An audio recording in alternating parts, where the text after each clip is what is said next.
আসসালামু আলাইকুম। সপ্তম শ্রেণীর সুপ্রিয় শিক্ষার্থীবৃন্দ, আশা করছি তোমরা সকলে ভালো আছো। আজকে শুরু করব তোমাদের জীবন জীবিকা বইয়ের ৭১ নম্বর পৃষ্ঠা থেকে। চলো আমরা শুরু করি। দলগত কাজ। এখানে কিছু ঘটনা দেওয়া আছে।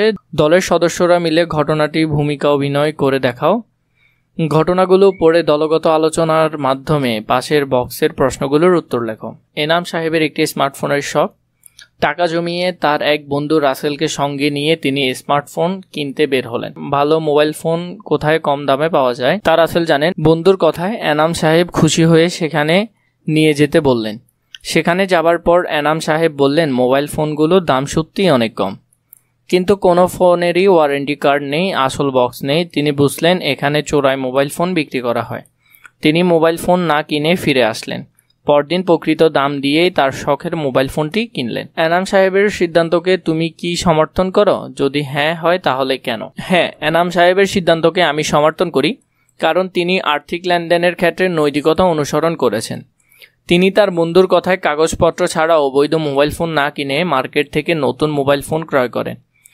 তাছাড়া অবৈধ পণ্য ক্রয় করলে পরবর্তী আইনি জটিলতায় পড়ার সম্ভাবনা থাকে, তাই তিনি আর্থিক লেনদেনের ক্ষেত্রে যৌক্তিকতা সিদ্ধান্ত গ্রহণ করেছেন। সেলিম ও করিম দুই ভাই। স্কুল তাদের বাসা থেকে বেশ দূরে হওয়ায় প্রতিদিন তারা পাবলিক বাসে স্কুলে যাওয়া আসা করে। গতকাল তারা স্কুল থেকে বাসায় ফিরছিল, তখন বাসে অনেক ভিড় ছিল।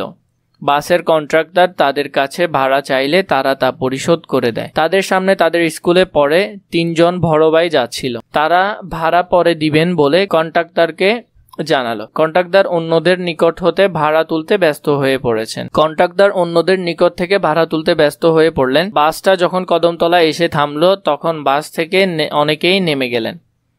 তাদের সাথে সেই 3 জন বড় ভাইও নেমে গেলেন।